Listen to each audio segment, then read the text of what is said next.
ಚಾಮರಾಜನಗರದ ಆದರ್ಶ ವಿದ್ಯಾಲಯದಲ್ಲಿ ಶಾಲಾ ಸಂಸತ್ ಚುನಾವಣೆ ನಡೆಯಿತು. ಮಕ್ಕಳಿಗೆ ಮತದಾನದ ಮಹತ್ವ ಮತ್ತು ಪ್ರಕ್ರಿಯೆ ಬಗ್ಗೆ ಅರಿವು ಮೂಡಿಸಲು ಈ ಚುನಾವಣೆಯನ್ನು ನೈಜವಾಗಿ ನಡೆಸಲಾಯಿತು.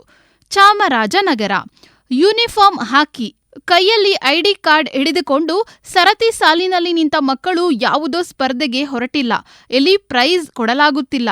ಮತ್ತೆ ಇದೇನಪ್ಪ, ಮಕ್ಕಳು ಯಾವುದೇ ಲಸಿಕೆ ಹಾಕಿಸಿಕೊಳ್ಳುವುದಕ್ಕೆ ನಿಂತಿದ್ದಾರಾ? ಇದೇನು ಆರೋಗ್ಯ ಪರೀಕ್ಷೆಯ ಅಂತ ಅಂದುಕೊಂಡರೆ ನಿಮ್ಮ ಊಹೆ ತಪ್ಪು.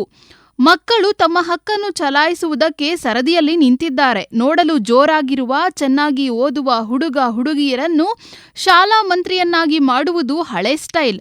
ಈಗಿನ ಮಕ್ಕಳು ಏನಿದ್ದರೂ ತಮ್ಮ ನಾಯಕನನ್ನು ತಾವೇ ಆಯ್ದುಕೊಳ್ಳುತ್ತಾರೆ. ಅದಕ್ಕಾಗಿಯೇ ಈ ವೋಟಿಂಗ್. ಶಾಲೆಯಲ್ಲಿ ಚುನಾವಣೆ ನಡೆದರೂ ಮಕ್ಕಳಿಗೆ ರಜೆ ಇಲ್ಲ. ಹೌದು, ಚಾಮರಾಜನಗರ ತಾಲೂಕಿನ ಪ್ರತಿಷ್ಠಿತ ಸರ್ಕಾರಿ ವಿದ್ಯಾಸಂಸ್ಥೆಯಾದ ಆದರ್ಶ ವಿದ್ಯಾಲಯದಲ್ಲಿ ಶಾಲಾ ಸಂಸತ್ ಚುನಾವಣೆ ನಡೆಸಲಾಯಿತು. ಈ ಚುನಾವಣೆಯಲ್ಲಿ ಇಂದಿನ ವಿದ್ಯಾರ್ಥಿಗಳಲ್ಲಿ ಮತದಾನದ ಮಹತ್ವ ಮತ್ತು ಮತದಾನದ ಪ್ರಕ್ರಿಯೆ ಬಗ್ಗೆ ನೈಜವಾದ ಅರಿವನ್ನು ಮೂಡಿಸುವ ಪ್ರಯತ್ನ ಮಾಡಲಾಯಿತು. ಸಾಮಾನ್ಯವಾಗಿ ದೇಶದಲ್ಲಿ ಚುನಾವಣೆ ಹೇಗೆ ನಡೆಯುತ್ತವೋ ಹಾಗೆಯೇ ಶಾಲಾ ವಾತಾವರಣ ಮೂಡಿಬಂದಿತ್ತು. ಅಧಿಸೂಚನೆ ಹೊರಡಿಸುವ ಮೂಲಕ ಚುನಾವಣೆ ಮತದಾನ ಸಾಕ್ಷರತಾ ಸಮಿತಿ ಅಡಿಯಲ್ಲಿ ಚುನಾವಣೆ ಪ್ರಕ್ರಿಯೆಯಲ್ಲಿ ಆರಂಭಿಸಿ ಚುನಾವಣೆಗೆ ಸ್ಪರ್ಧೆ ಮಾಡುವವರು ನಾಮಪತ್ರ ಸಲ್ಲಿಸಿದ ನಾಮಪತ್ರವನ್ನು ಪರಿಶೀಲನೆ ಮಾಡುವುದು, ನಾಮಪತ್ರ ಹಿಂತೆಗೆದುಕೊಳ್ಳುವುದು ಎಲ್ಲಾ ಪ್ರಕ್ರಿಯೆ ನಡೆಸಿ ಅಂತಿಮವಾಗಿ ಚುನಾವಣೆಗೆ ಸ್ಪರ್ಧಿಸಿರುವ ಉಮೇದುವಾರರ ಪಟ್ಟಿ ಪ್ರಕಟಣೆ ಮಾಡಿದರು.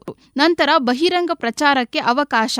ಚುನಾವಣೆಗೆ ಸ್ಪರ್ಧೆ ಮಾಡಿದ ಅಭ್ಯರ್ಥಿಗಳಿಗೆ ಪ್ರತ್ಯೇಕ ಚಿಹ್ನೆಗಳನ್ನು ನೀಡುವುದು, ಅಂತಿಮವಾಗಿ ಮತದಾನ ನಡೆಸುವ ವಿಧಾನ.